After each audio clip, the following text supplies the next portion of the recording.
Ya está. Ya está. En frío, ¿no? Hola, buenas tardes. Buenas tardes, ingeniero. Bueno, empezaremos entonces con el segundo problema, perdón, con el segundo tema, que es exploración y muestreo de suelos.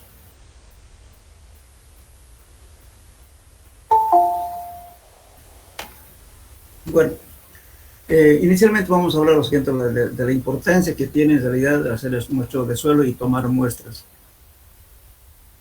O sea, la finalidad de realizar la exploración, o sea, vamos de tres etapas que existen para hacer estudio de suelos, o todo lo que es, digamos, control en la mecánica de suelos.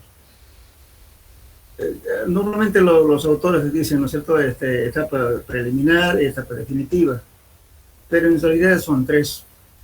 ¿Cuáles son? Primero, etapa preliminar o para anteproyectos.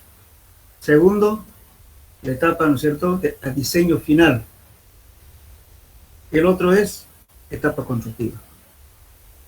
En todos los casos, ¿no es cierto?, los ensayos son iguales, simplemente que son en algunos, digamos, ¿no es cierto?, que con más cantidad de ensayos que en otros. Por ejemplo, en la etapa preliminar, vamos a dar un ejemplo para que entiendan.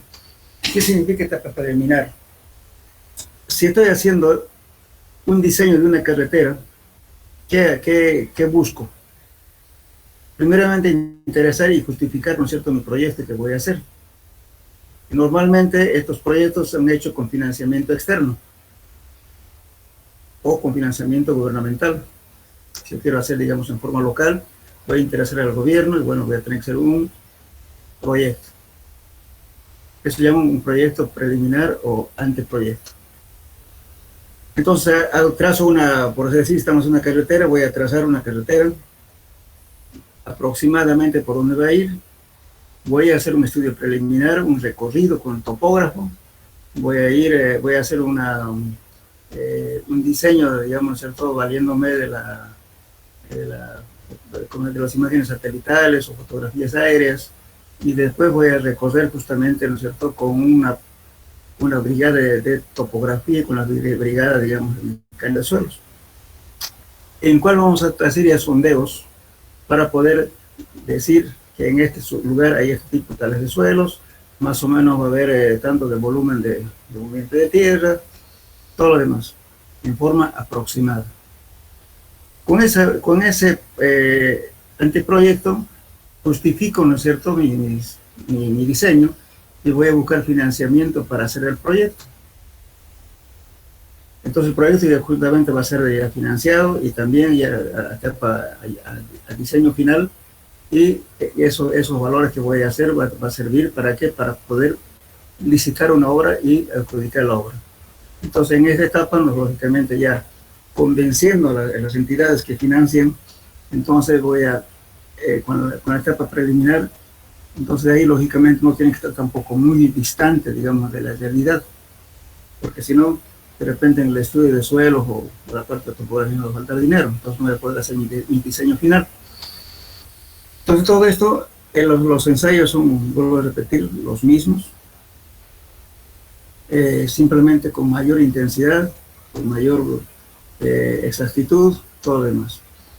Y después, desde que ya se diseña, se licita la obra, viene la etapa constructiva.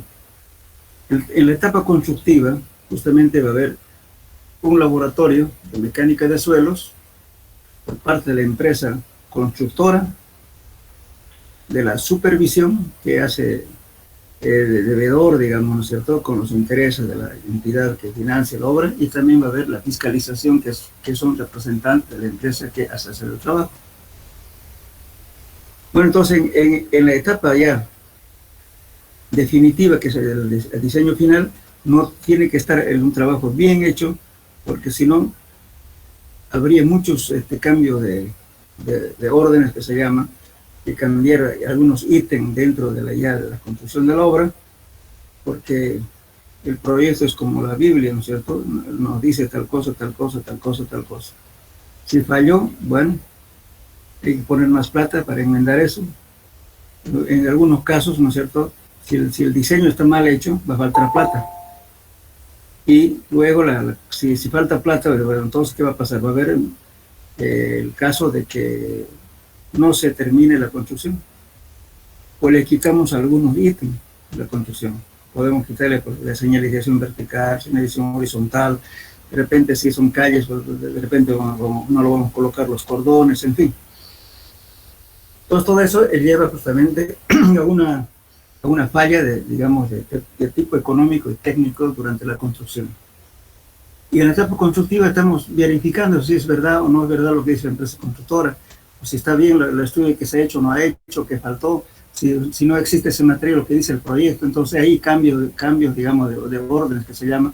Entonces, mediante un libro, ¿no es cierto?, que se llama libro de órdenes, vamos a solicitar que aquí no hay tal cosa, por tanto necesita hacer un cambio, y el cambio tal cosa. Entonces el supervisor dirá, bueno, se ordena que se realice la verificación y todo lo demás. Ellos mismos van a verificar y van a decir, bueno, es verdad que ese material no existe, porque está mal el proyecto, hay una falla del proyecto, y por tanto la empresa supervisora autoriza el cambio de ese material y pide un presupuesto. Entonces dice, bueno, señores, adicionalmente va a costar esto. Entonces la supervisión autoriza y tienen que pagarle por la adicional a la empresa constructora.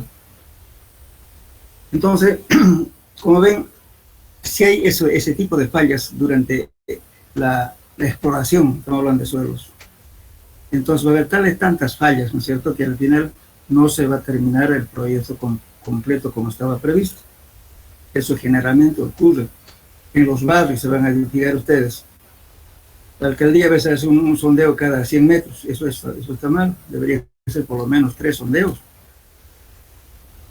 Y bueno, como faltó plata porque hubo cambios, porque encontraron un basurero o encontraron un relleno, ¿no es cierto?, que tienen que botar el material, y todo ese material es reemplazado por otro material. Eso que hay que hacer, hay que llevar a botar, traer otro material para reemplazar. Entonces ya no está cumpliendo con como estaba previsto económicamente. Y al final, ¿qué hacen? Agarran una callecita secundaria, un pasillo que en el barrio, eso no lo pavimenta. Esa plata va a reemplazar justamente las fallas del proyecto. Eso es frecuente en todos los barrios, sí, se van a dar cuenta. La callecita olvidada, todo está pavimentado, menos una calle secundaria. Eso es justamente la falla durante la exploración en el diseño. Es la importancia que tiene justamente la exploración del suelo. Que uno no debe escatimar, digamos, los sondeos que tienen que estar bien hechos, bien identificados, para que el proyecto salga adecuadamente y no tenga muchas fallas. De que va a tener fallas siempre va a haber, pero no en exceso. Bien. ¿Alguna pregunta hasta aquí, jóvenes? ¿Algo les interese o quieren preguntar algo?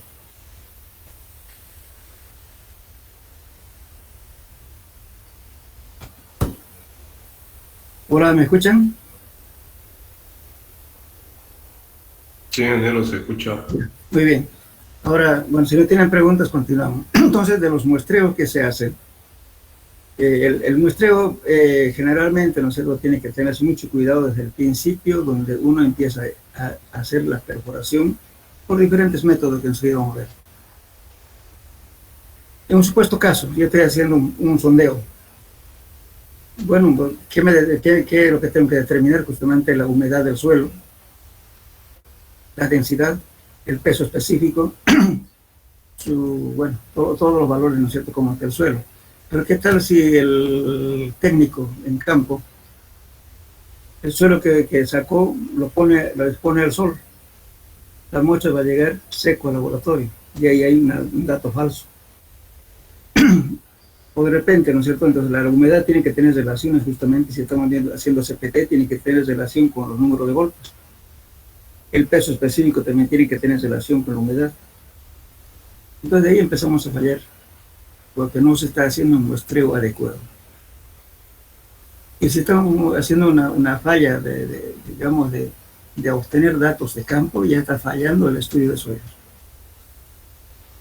Por ejemplo, si estamos sacando, supongamos que estamos haciendo una exploración en el río, en el río vamos a encontrar piedras grandes, bloques, que muchas veces pesan, varios kilos. No vamos a llevar pues una piedra grande al laboratorio para decir, bueno, estas piedras ahí, tal cosa, sino que sacamos el matrix.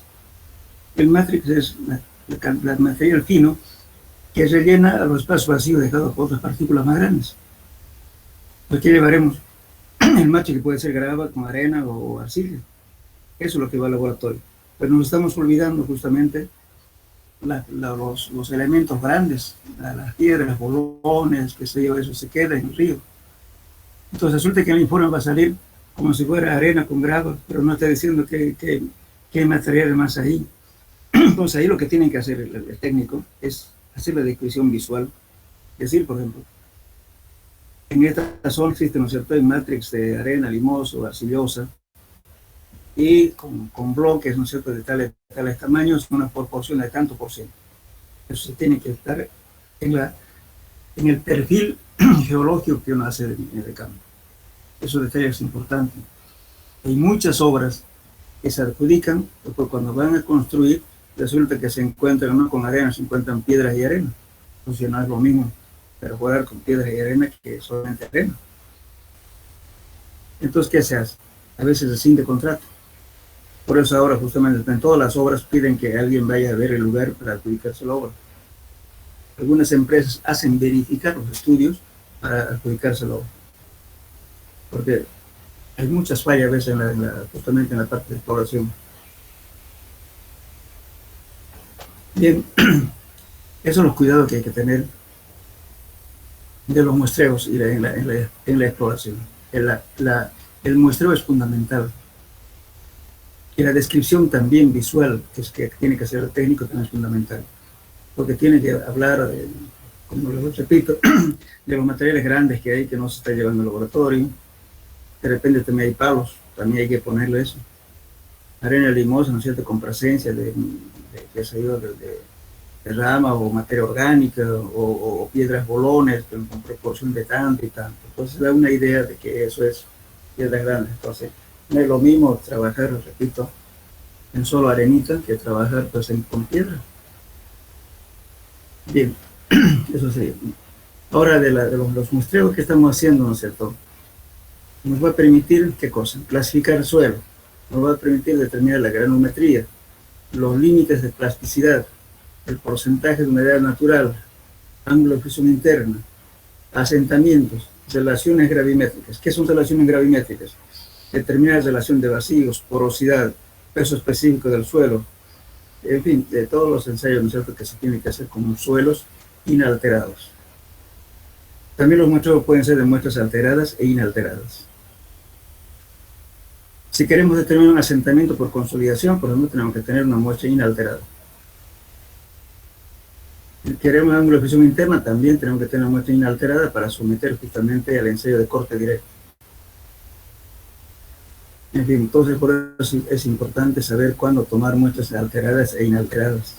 Y además, cuidar las muestras. Como llega al laboratorio, y en el laboratorio también el técnico tiene que tener criterios para manejar justamente las muestras. Bien.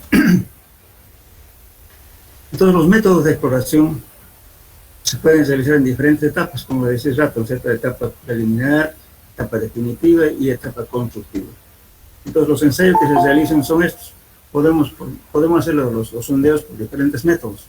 Pozo a cielo abierto, con muestreo alterado e inalterado, perforación con pala posteadora, los licoidales, un método similar de ensayo. Voy a meter en qué consiste esto.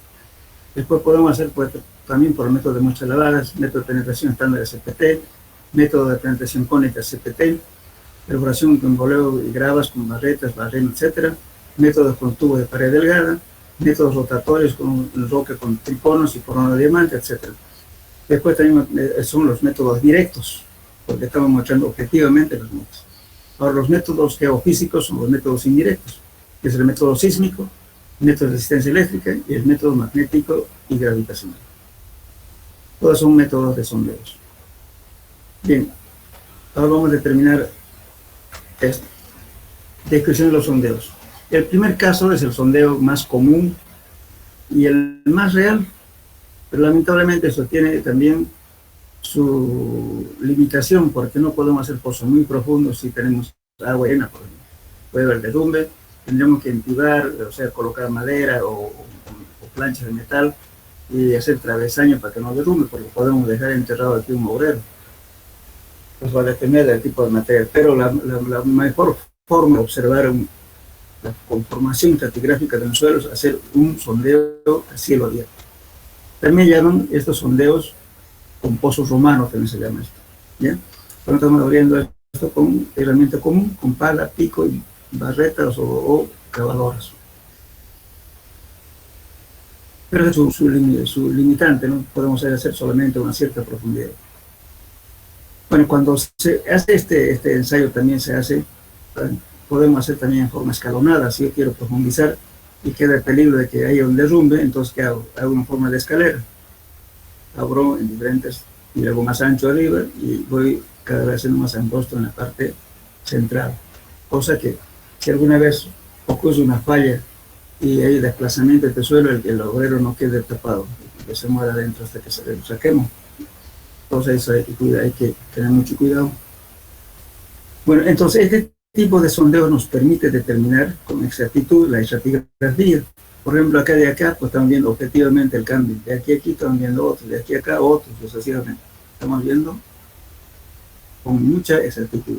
Y esto nos permite hacer el perfil estratigráfico o el perfil geotécnico.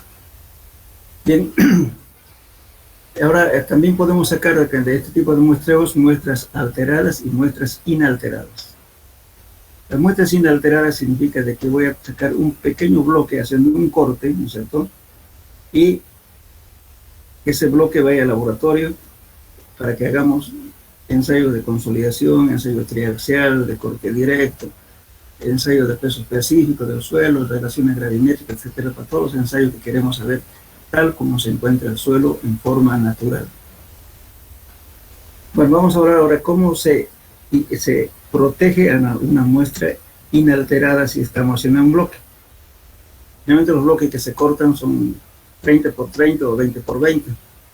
Y ahora es 20 centímetros por 30 centímetros, un cubo. Entonces, una vez sacado el cubo, lógicamente que hay que cavarlo bien con mucho cuidado, con un elemento cortante, y luego sacamos el bloque. Ese bloque lo bañamos con parafina sólida. La parafina es como igual que la cera, que a baja temperatura se derrite, ¿no es cierto? Y se vuelve líquido. Entonces lo bañamos con ese líquido para sellar justamente los poros y no haya fuga de humedad.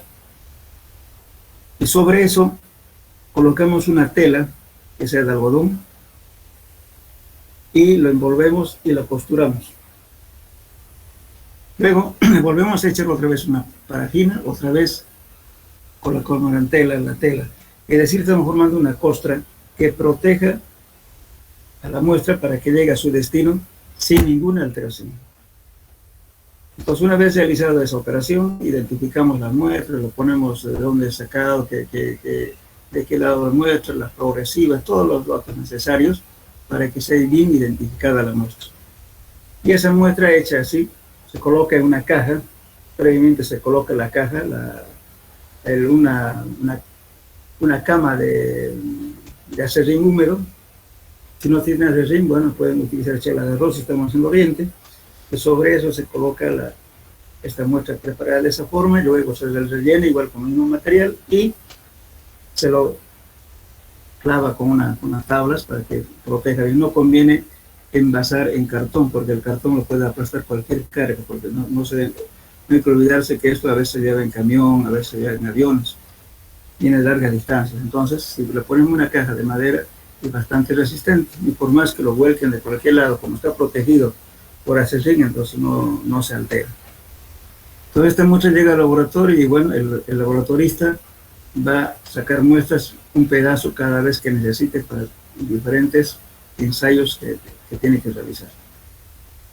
Es una forma de obtener muestras inalteradas mediante cubo, especialmente eso en arcillas.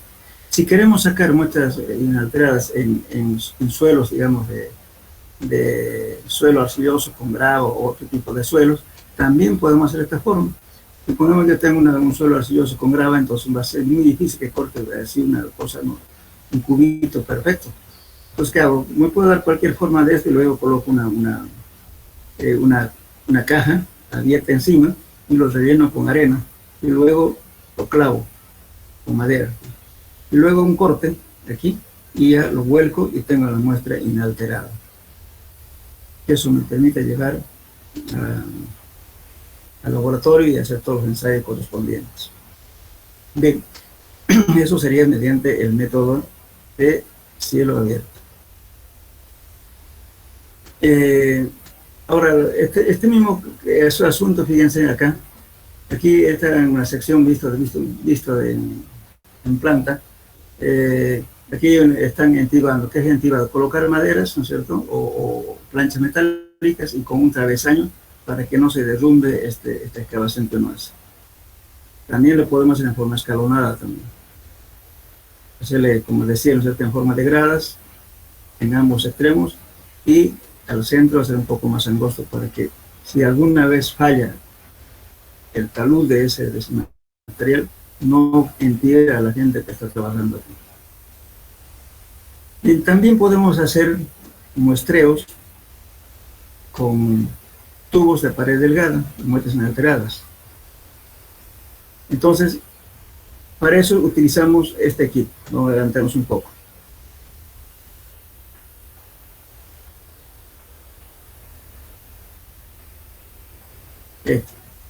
Este es un tubo de pared delgada conocido como tubo Shelby. El muchacho con tubo de pared delgada, tubo Shelby, dice, con este método se obtienen muestras a diferentes profundidades y de mejor calidad con el método SPT. El mochador se hinca a presión, pero sin embargo, para determinar la calidad de las muestras se debe verificar lo siguiente, para una perturbación mínima. Entonces aquí, esta formulita nos está diciendo qué cosa. Puede haber un grado de alteración del diámetro. El diámetro, aquí fíjense aquí. Este es el diámetro interior y el diámetro exterior. Entonces, este diámetro de acá lo llamamos diámetro exterior para la fórmula. Porque si este diámetro, si yo le estiro un poco esta muestra que está saliendo de acá, yo lo puedo adelgazar al estirar porque le estoy elongando, o sea, le estoy alargando. Entonces, o bien, si yo empujo de acá, de repente le estoy aplanando, achatando, digamos así, la muestra, ¿verdad? Hay dos formas, uno de aplastarlo, otro de estirarlo. Entonces, esta alteración de diámetro, o sea, el diámetro externo menos el diámetro interior, lo que estamos sacando, sobre el diámetro interior al cuadrado, tiene que ser esto menor a 0.1. Si yo lo multiplico por 100, esto me va a dar 10%. Entonces, la alteración por diámetro no debe variar, no debe ser mayor al 10%. La otra alteración va a ser por longitud. La longitud que penetro, supongamos que sea 1 metro, y sin embargo, de la muestra y recuperé menos. De repente, qué sé yo, por así decirle, 90 centímetros. O de repente lo alargué también, depende de los casos.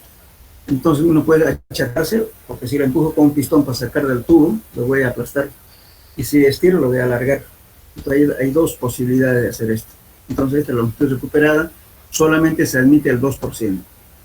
Aquí dice, fíjense, si L, o sea, la longitud recuperada es mayor a 1, la muestra se ha expandido durante la operación de empuje.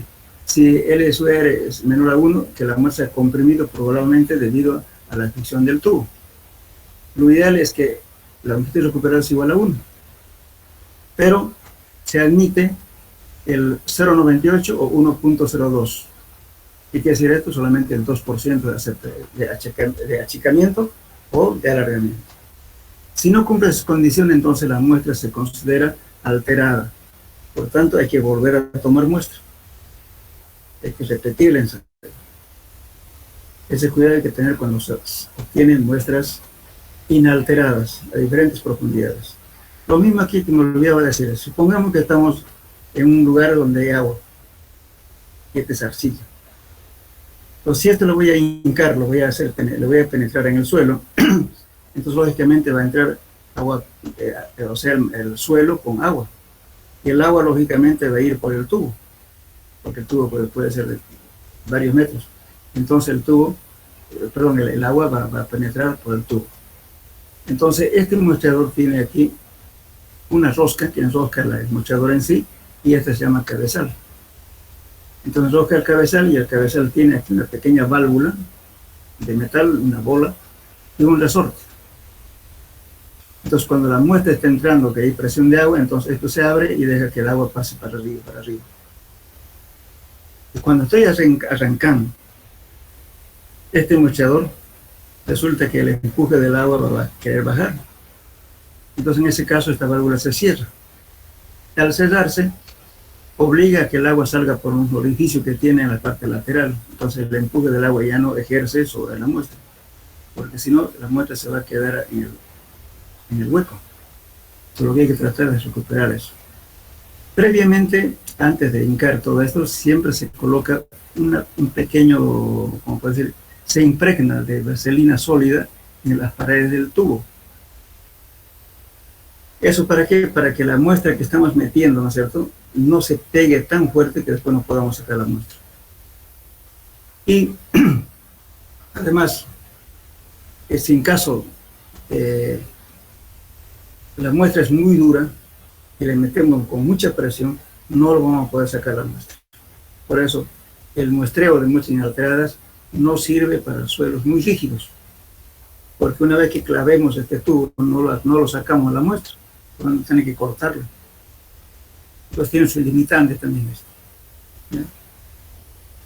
Ahora, lógicamente que si no no tengo un cabezal especial aquí, la muestra que estoy sacando va a ser, el agua va a hacer que la muestra se quede en el pozo. Pues supongamos que estoy sacando una muestra a 15 metros, 20 metros. El trabajo inútil, ¿saben? Por eso, cuando se va a mostrar con tubo Shelby, las muestras, entonces hay que cobrar más por muestreo, porque esto lleva tiempo.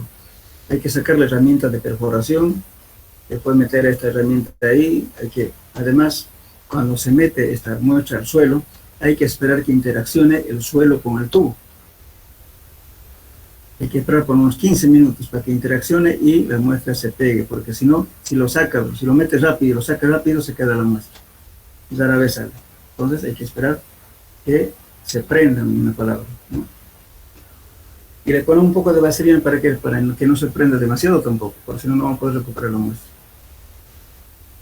Entonces, de ese modo se sacan muestras inalteradas utilizando el muestreador de pared delgada conocido como tubo Shelby. Generalmente la pared de este tubo tiene aproximadamente 1.5 milímetros, es bien delgado. Y además tiene que ser un material que no sea oxidable, no sirve el latón. Tiene que ser un tubo con aleación de cobre o en su defecto que sea un acero inoxidable. Bien.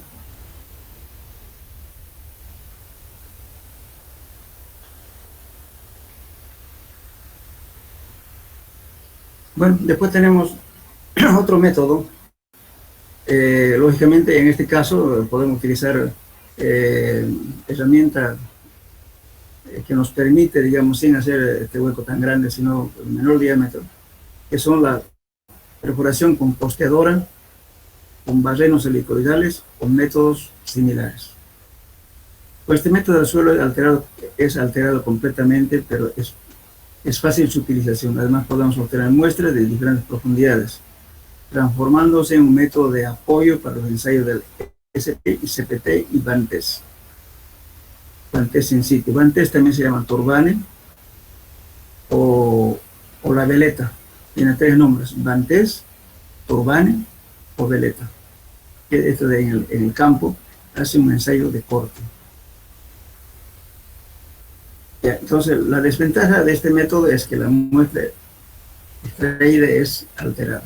Porque como estamos con esta es una pala posteadora, o conocida también como pala Iwan, y en nuestro medio lo llamamos pala vizcacha, pero es un nombre totalmente regional.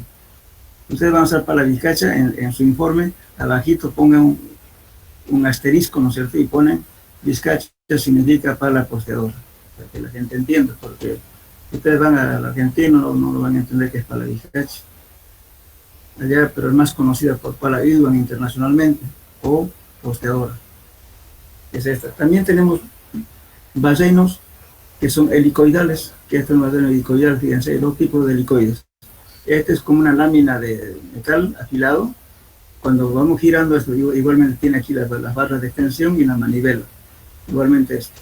Entonces, cuando vamos girando, entonces, esto es especialmente para arcillas. Entonces, la muestra se va colocando internamente, esto va cortando y la muestra va entrando por el medio. Entonces, esto también es imitativo. No puedo hacer muy largo. Si quiero hacer fronteras para hacer el dibujo del perfil geotécnico, tiene que ser corto, en lo posible unos 30 centímetros no más. Igualmente esto igual. Unos 30 centímetros con diámetro entre 3 a 4 pulgadas, no más ancho tampoco. Entonces estoy sacando por eso. Muchas veces si yo no quiero muestrear, no quiero determinar mi perfil geológico, entonces ¿qué hago? Puedo hacer una cuchara de 1 metro si quiero. Voy a avanzar más, pero no voy a poder obtener la frontera de estrato a estrato. Por eso aquí también se limita la altura. Esto especialmente se utiliza en arcilla y se utiliza también en arenas. Este es un helicoide igualito que la broca para perforar madera, parecido. Bien, ahora, si tuviéramos un terraplén, un estrato que no deja saber los estratos intermedios, sino una profundidad determinada, entonces podemos acoplar esto a un motor, ¿cierto? Y hacer que, decir, ir aumentando la longitud de estos barrenos y podemos tener en cuestión de minutos el agujero hecho, pero sale totalmente alterado, especialmente este método.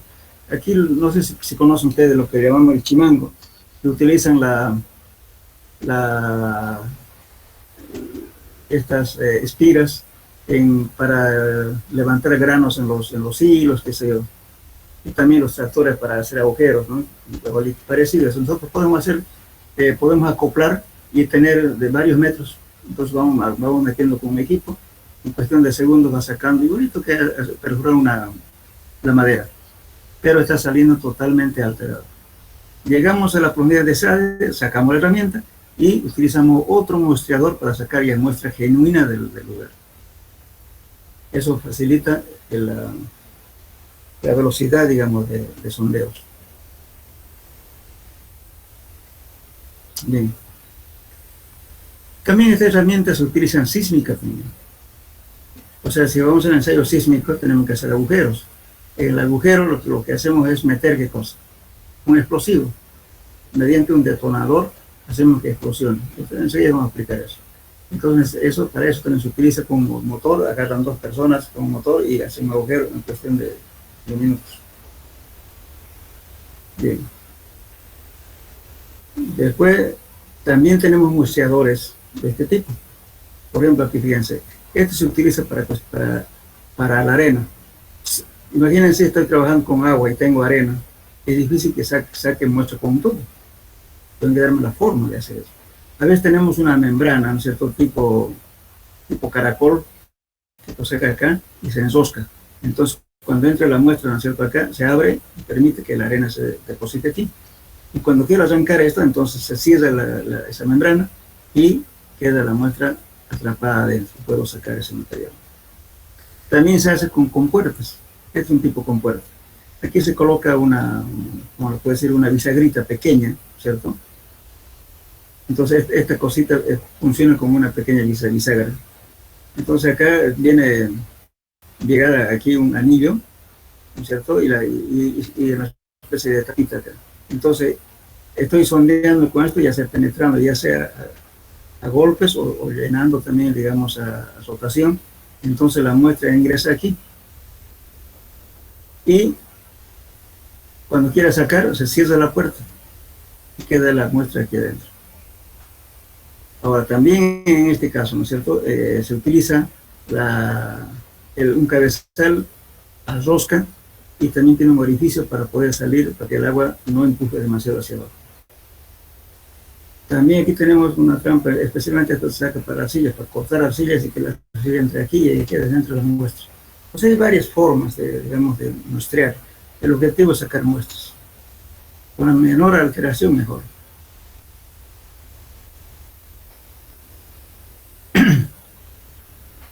¿Tienen preguntas hasta aquí, jóvenes? Sí, ingeniero, una pequeña pregunta.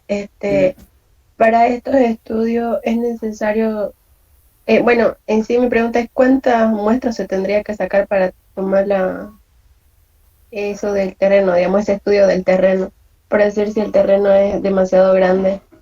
¿Podrían haber diferentes tipos de suelo, digamos, en diferentes partes o áreas del terreno? Ya, es buena su pregunta, pero nos estamos adelantando, pero de todos modos, ya le voy a responder. Yo soy crítico, por ejemplo, en los trabajos de las petroleras, dicen haga 20 perforaciones de 5 metros y le están pidiendo haga 10 granometrías, como si fueran mandrake. No sabemos, pues, en un pozo cuántas muestras vamos a sacar, ¿verdad? Y el análisis tenemos que hacer cada estrato, pues, ¿no? Entonces la cantidad es variable. No puedo decir que usted me hace 10 pozos de 10 metros y me haga solamente 5 granometrías o 6 granometrías. Eso está malo. Casi en la mayoría de las licitaciones que hacen las petroleras cometen ese error. Y después cuando usted va al campo, ¿no es cierto? Resulta que hay arcilla, arena, arcilla, limo, de todo. Entonces, como le están pagando solamente por 20 muestritas, entonces tendría que hacer 20, pues, ¿no? Y sin campo, ¿qué pasa? Por seriedad, usted acaba haciendo todas las muestras. No, nada que ver con el alcance de trabajo que a veces la gente presenta. Ahora, si usted me está diciendo un terreno, por ejemplo, dependiendo de la formación geológica del lugar, la separación mínima tiene que cumplir adecuadamente. Por ejemplo, nosotros estamos en dos cuencas geográficas. Fíjense, a partir del Carretón, ustedes conocen la ciudad. La ciudad se divide de norte a sur y de este a oeste, en 4 cuadrantes. El cuadrante de norte a sur nos parte justamente una geología diferente, lo que es hacia el río Piraí y el otro es hacia la cuenca del río Grande. Y si pasamos de la zona, por ejemplo, digamos ya, pasando del cuarto anillo hacia o quinto anillo de la carretera Cotoca, el material es diferente, pertenece a otra formación geológica. Y si estamos del Carretón para este lado, es otra formación geológica. Son suelos aluviales ex-paleocauce del río Piraí. Con sus aguas drenan hacia el río Piraí. Y el otro drenan sus aguas hacia Río Grande. Bien, en todos estos sedimentos aluviales cuaternarios que es nuestra ciudad, no se puede darse el lujo de decir, por ejemplo, por eso yo critico a los de la alcaldía, cuando hacen estudios de suelo en las calles, hacen un agujero cada 100 metros, es una aberración. ¿Por qué estoy hablando de paleocauce? Paleocauce quiere decir ex río, ex cauce del río, que el antiguo pasó el río por ahí. Si ustedes ven al río Piraí, vayan a una playa, van a ver allá un montón de piedras, allá van a ver un montón de palos, allá verán, qué sé yo, arena, diferentes materiales. Es la misma formación que se conformó la ciudad. Entonces, en una sola área, en un lote, qué sé yo, de 30 o 40 metros de largo, no puedo darme el lujo de hacer un pozo, porque estoy mintiendo. Porque la formación geológica es por estratos, por sedimentos que ha ido dejando, depositando el agua. Entonces, en nuestro medio se aconseja no exceder de 20 a 25 metros de pozo a pozo. Mejor si es menos. ¿Para qué? Para que tengamos justamente la idea cabal de nuestro suelo. A veces uno dice en un lote, por ejemplo, por una casa, dice, le haré 2 sondeos, pero resulta que cuando vaya, los 2 pozos son diferentes. Entonces hay que tratar de hacer un tercero para ver más o menos, ¿no es cierto?, hasta dónde es su incidencia de ese terreno. Algunas construcciones largas, por ejemplo, se han hecho con juntas de dilatación. Por ejemplo, nosotros hemos hecho estudios para diferentes mercados, digamos, un área determinada, como es largo esa construcción, entonces decimos, bueno, de aquí a aquí ponga pilotes, de aquí a aquí ponga zapatas, pero ambos no pueden estar unidos, tiene que haber una junta de dilatación, están separadas las estructuras, porque el asentamiento es diferente donde están los pilotes y donde están las zapatas, nunca es igual. Y por tanto, con esa junta de dilatación en la estructura, entonces se disimula ese problema de formación desigual que hay. Entonces no se puede decir, por ejemplo, ahorita no sé, hay mucha gente que está saliendo muy empírico y dicen, bueno señor, hágame un estudio de suelos para una casa de de 3 pisos, solamente hágame 5 metritos o 4 metritos de profundidad y un pocito. Pero digo que un pozo no hace nada. ¿Y qué dicen ellos? Es solo para aprobación del plan regulador, porque mi ingeniero y mi arquitecto pide solamente un pocito. Estamos jugando con la seguridad de la estructura y también con el bolsillo del cliente. Y además con nuestra tranquilidad, porque cuando empieza a sentarse el suelo o rajarse su pared le van a molestar. ¿Por qué me ha pasado esto? ¿Por qué me ha hecho esto? Usted no duerme tranquilo. Es que hay que darle seguridad a la estructura, para que usted esté tranquilo y también para que el cliente esté seguro. ¿Cuánto representa un estudio de suelos? No representa ni el 10%, digamos, de la estructura total. Como siempre les digo yo, ¿no?, a veces a mis clientes, digo, bueno, ¿por qué se pone un zapato bueno? Para que aguante su peso, ¿no es cierto? Y de todas las condiciones, ¿no?, climáticas, todo, ¿no? Y si su zapato es malo, ¿qué va a pasar? Va a tender a fallar sus pies, ¿no? La estructura, ¿qué es? Pues acaso la cimentación no sustenta toda la estructura. Entonces, si fallamos en la estructura, falla todo. Justamente la mecánica de suelo pareciera que no tiene importancia, pero tiene fundamental importancia. Eso mucha gente no entiende, por eso ahora, no sé, hay muchos profesionales arquitectos que se piden ese trabajito de 2, de 3 metros. Hay colegas con necesidad hacen ese trabajo. Yo en varias oportunidades rechacé ese trabajo porque no. Y si me hacen hacer, le pongo una nota. A solicitud expresa del cliente se está haciendo esto. Porque después cuando pasa algo así, ¿por qué es usted? No lo voy a decir, ¿sabe que porque no quería pagarme, no? Pues lo dice usted como profesional, debía asesorar a su cliente, Y eso hay que tener cuidado. Y hay que explicarle a la gente. Por ejemplo, hay libros, justamente en este tema, le voy a dar unas fórmulas donde ustedes dicen, empezando por esto, por esto. Hay varios criterios para escoger la profundidad de los sondeos. Eso es lo que hay que decir. No es cuestión, digamos, de hacer a lo que diga el cliente. Claro, él paga. Pero usted paga con su prestigio. Cuando sale mal, habla mal de usted. Así es. No sé si respondí a esa pregunta, señorita. Sí, ingeniero, muchísimas gracias. Ya. Bien, entonces, continuaremos con el asunto. Ya. Otras formas de exploración son justamente, no vamos a hablar todavía de muestras lavadas, vamos a hablar del SPT y CPT.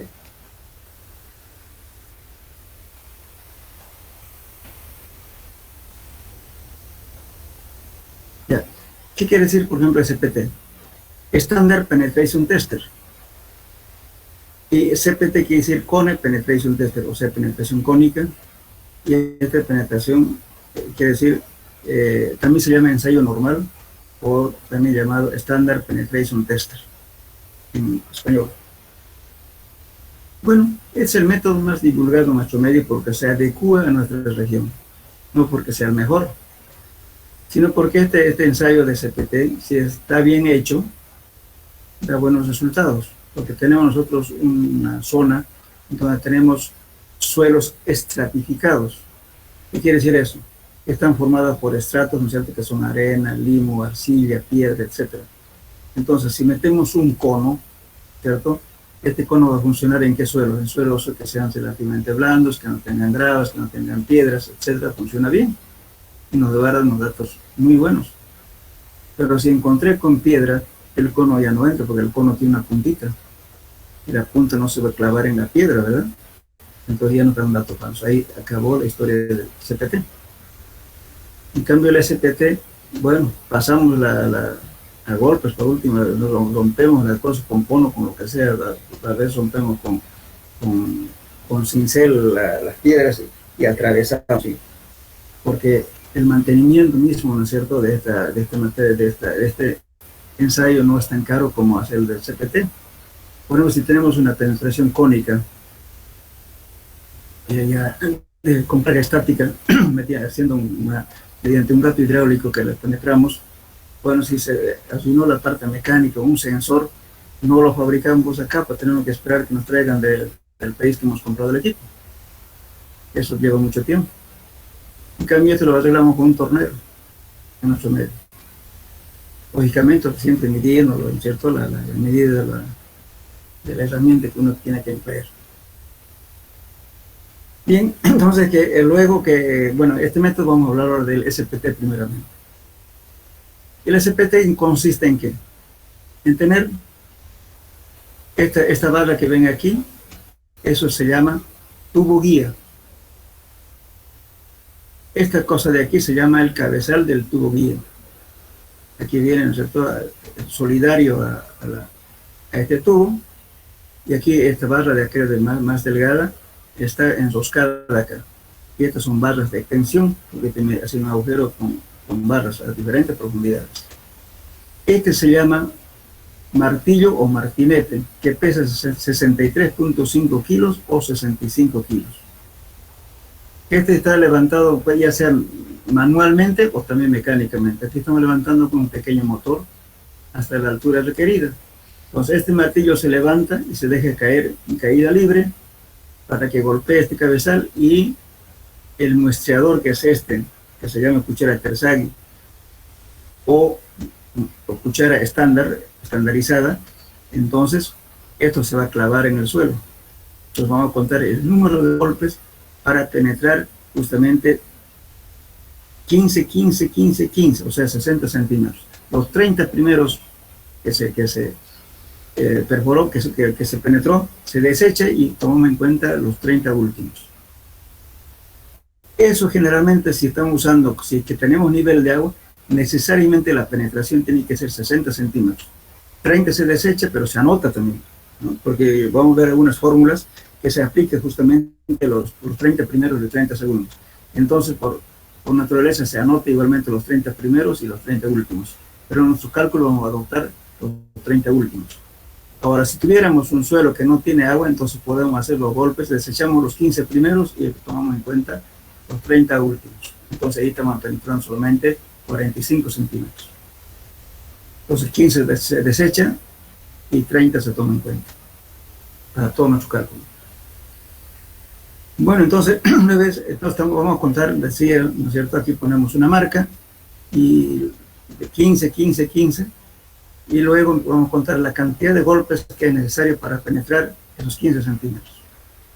La suma de los dos 15 nos va a dar 30 centímetros. Es el dato que vamos a tomar en cuenta para nuestro cálculo.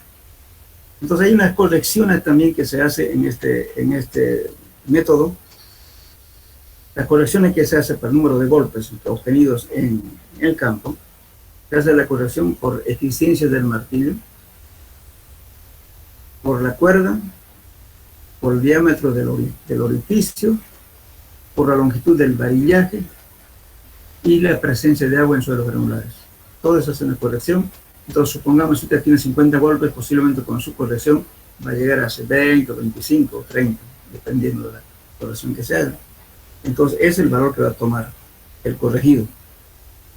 Por ejemplo, ahí en el cálculo de pilotes, hay métodos que utilizan el método sin corregir y el otro, los golpes corregidos. Depende también del autor que ha hecho la fórmula para calcular, por ejemplo, la capacidad de portante de cada piloto. Bien, entonces, este es el ensayo del SPT. Ahora, lógicamente, este orificio que estamos haciendo acá, cuando golpeamos, entramos en terreno virgen, y eso estamos contando el número de golpes, y sacamos las muestras, y lo abrimos la cuchara y nos va a dar la muestra correspondiente. Eso se toma y se anota. Y luego sacamos esta herramienta, ¿no es cierto? Y luego, con la ayuda de la pala Iwan que estoy llamando, con esta pala, con esta, profundizamos. Y le hacemos un poquito más ancho, ¿no es cierto? Porque esta cuchara tiene 2 pulgadas. En cambio, la cuchara, esta pala tiene 4 pulgadas. Entonces la hacemos un poco más ancho. Limpiemos hasta donde llegó el golpeteo, la perforación con los golpes. Hasta ahí. Luego otra vez aplicamos. Los ensayos generalmente se hacen cada metro o cada cambio de material.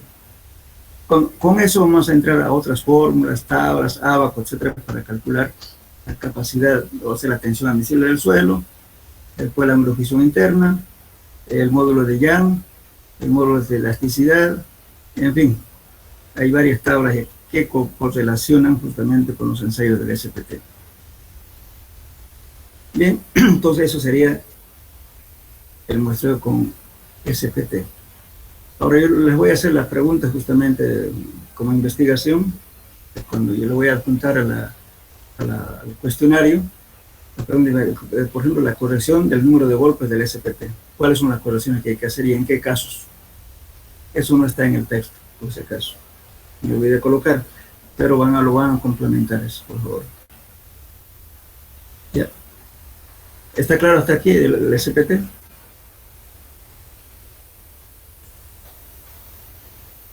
Bueno, resulta que cuando se hace, si tenemos arena aquí, y vamos a hacer un SPT a 30 metros o 40 metros de profundidad, entonces, ¿qué tenemos que hacer? Si tenemos aquí arena, se va a derrumbar. Entonces, ¿qué hay que colocar?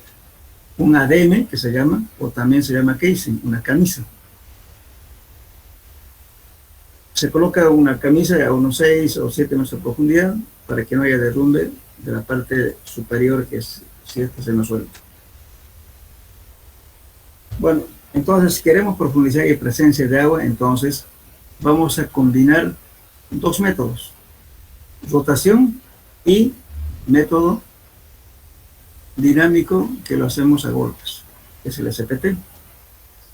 Entonces, justamente aquí vienen las famosas muestras lavadas, ¿no? ¿Qué hacemos? Fíjense, este es el mismo trípode para hacer el ensayo del SPT. Aquí está el motorcito para levantar el martillo, y bueno, todo lo demás. Y solamente que aquí. Aquí tengo las barras de extensión, aquí tengo una broca. Esto puedo variar dependiendo del tipo de terreno. Yo puedo variar esta forma de la broca. Uno se lo puede fabricar esa broca. ¿Bien? Entonces, coloco acá la broca y luego, ¿no es cierto?, voy a ir haciendo rotar con la misma manivela y voy a ir inyectando agua con bentonita o con lodo. Entonces, ¿qué hago? Justamente la presión de agua que tengo aquí, que la estoy metiendo con agua. Aquí esto hay que utilizar una bomba de pistón en lo posible, o bien una bomba de lodo, no una motobomba común.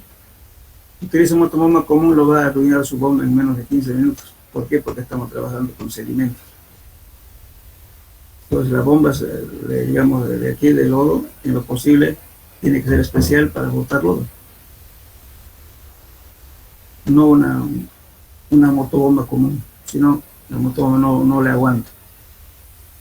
Bien, entonces, ¿qué estamos haciendo? Al girar esta manivela, acá como esta manija, pues, que son las barras de extensión, girando, y entonces esto de la broca va liberando sedimentos, y el agua va entrando aquí a presión.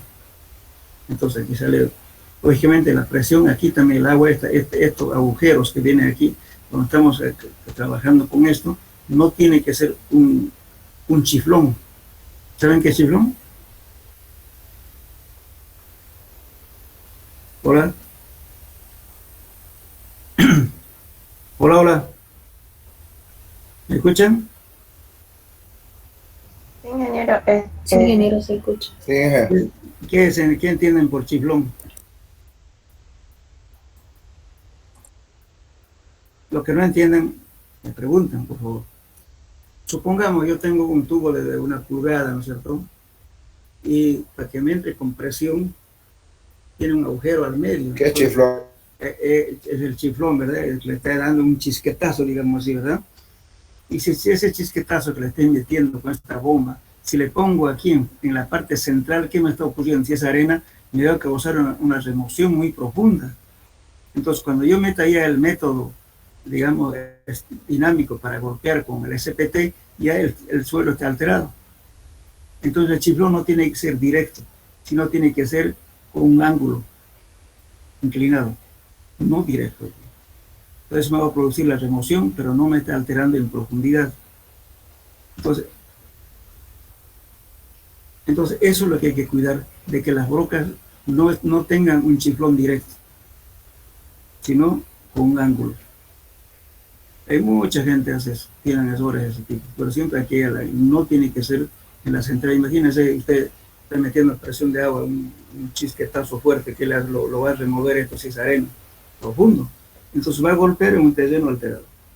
Eso está falseando. Entonces este método de muestras lavadas, justamente estamos utilizando agua con lodo bentonítico para que las paredes no se derrumben. Estamos usando bentonita para que se adhiera en el entorno del agujero y no permite que se derrumbe. Entonces vamos a ir profundizando este agujero a cualquier profundidad que nos estime conveniente. Por ejemplo, para edificio, para puente, a veces entre 40 metros, 43 metros de profundidad, o 30. Entonces ahora, por ejemplo, en los puentes de Uruguay, los que están haciendo a la entrada, por ejemplo, ahí hemos entrado 35 metros de profundidad. Ahorita está haciendo el puente menor del tipo arco alado. Ahí se entró 35 metros de profundidad. ¿Bien? Entonces ahí lógicamente arena, entonces hay que estabilizar ese material con bentonita. Entonces justamente, ¿por qué la llaman, digamos, noche lavada? Porque aquí está el técnico o el ingeniero tomando muestras en boca de pozo. Entonces el operador que está haciendo aquí dice cambio, ¿no? Porque se nota al meter esta rotación, se nota. Pero en ese momento de cambio anota el hombre. Entonces espera que la muestra, ¿no es cierto?, no va a salir en ese instante. Tiene que esperar que esta muestra de acá, liberado, salga poco a poco en una cierta cantidad de tiempo y toma así una muestra aquí. Eso lo va poniendo en forma secuencial y nos va a permitir observar que sí coincide, porque él va a llegar acá, saco la herramienta de rotación y luego meto a percusión, esto, y golpeo en terreno virgen. Voy a golpear hasta aquí, 60 centímetros. Bueno, saco la herramienta de percusión, otra vez meto la herramienta a rotación. Y avanzo otra vez hasta 60 centímetros y otra vez golpeo para llegar a 1 metro. Sucesivamente voy avanzando así. Lógicamente es doble trabajito, pero de ese modo podemos perforar a mucha profundidad. Porque si no, no hay otro modo. Porque si hacemos aquí, colocamos un tubo, podremos meter un tubo a 10 metros, que se después ahí no lo recuperamos. Difícil que se recupere, porque se adhiere por fricción el tubo y no se le puede arrancar esto. Entonces se queda el tubo. Entonces, en cambio, con lodo bentonítico, cae, luego, cuando una vez terminado, lo rellenamos el pozo. Nunca es conveniente dejar el pozo abierto. Por ignorancia, muchos ingenieros no están en el momento de que termine el pozo y quieren que se deje el pozo abierto. Eso es fatal. Fíjense, alguna vez busquen en internet lo que ha ocurrido cuando se dejó pozos abiertos en un estudio de suelo. Imagínense, están entrando 30 metros, todo está aquí hueco. Bueno, de repente aquí se puenteó, se tapó algo por desgracia. Y luego resulta que aquí lo coloca una zapata. Entonces cuando la zapata ejerce una fuerza, ¿qué pasa? Hay un derrumbe aquí. ¿Por qué? Porque de acá sacó harto material y por tanto aquí hay un hundimiento. Y ese hundimiento daña la estructura. Por eso no es conveniente dejar el pozo abierto. Tienen sus consecuencias. Pero a veces la gente desconfía, dice, ¿por qué no se tapó? Dice, yo no verifiqué la longitud, ¿y por qué no estuvo? Por el momento que uno terminó el trabajo con el hilo, pues, ¿no? Pero por responsabilidad usted no puede dejar abierto.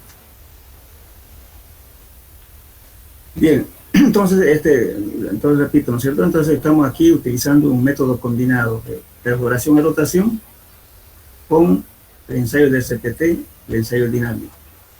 Los dos ensayos. Esta misma secuencia de hacer el muestreo lavado se hace para pozo de agua, la misma cosa. Solamente que en el pozo de agua usted no golpea, directamente perfora y perfora, y va tomando las muestras y de eso va a ir haciendo su perfil y ahí va a calcular qué tipo de terrenos tiene para poder hacer su diseño de su pozo, dónde va a colocar el filtro, cuánto va a ensanchar el pozo, etc. Entonces eso le permite hacer el diseño del pozo. ¿Está claro, jóvenes? ¿Hasta aquí? Sí, ingeniero. Sí, ingeniero. Esto, entonces, la próxima clase voy a hacer preguntas, le voy a mandar por escrito lo que me van a complementar a esto, y esto tienen que saber, porque esto es lo que más utilizamos en nuestro medio. El método de la SPT y también el método combinado con lodo bentonítico. Aquí rotación y percusión, rotación y percusión. Se puede colocar también un drill, o sea, una torrecita, en fin, depende de la forma, pero simplemente utilizando inclusive el mismo trípode. Bien. ¿Preguntas?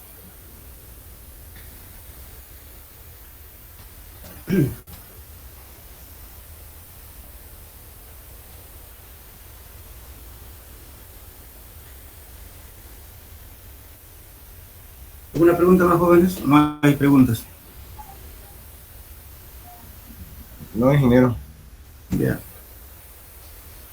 Bien, ahora el ensayo del CPT, hay uno que se llama, también se los voy a hacer preguntas por escrito, se llama la penetración cónica dinámica superpesada, el DPHS.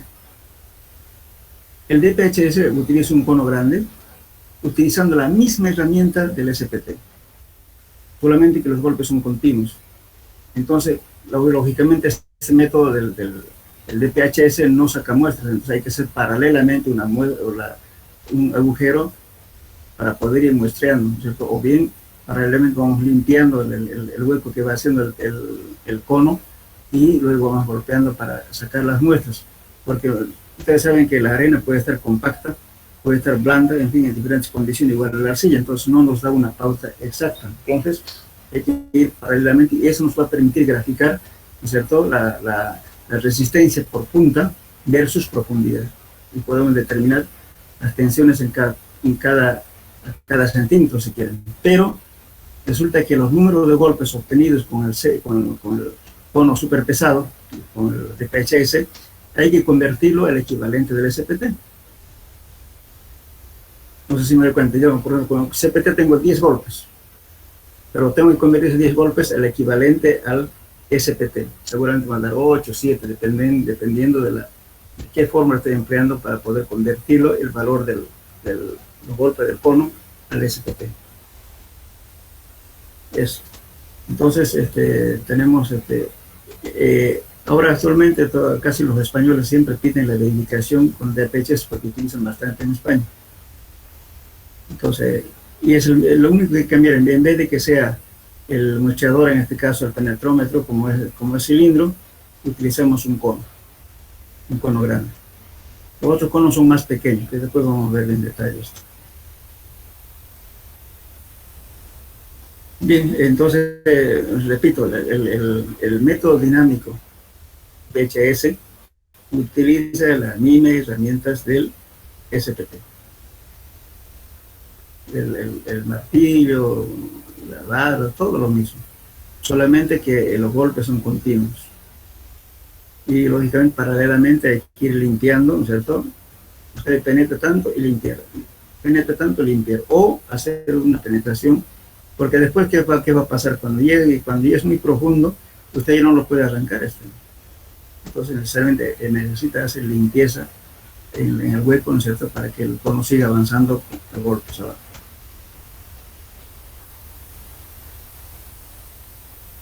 Bien.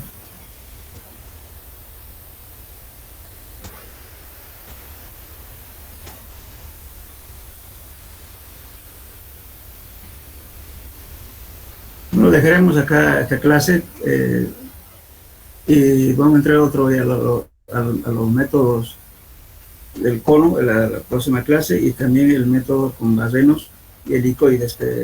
Vamos a ver este método de acá.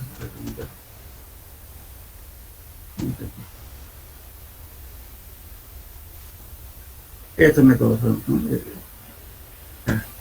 Aquí. Estos son trabajos que se han hecho en Santa Cruz, en la Angostura, y las muestras obtenidas. Esto es de perforación loca.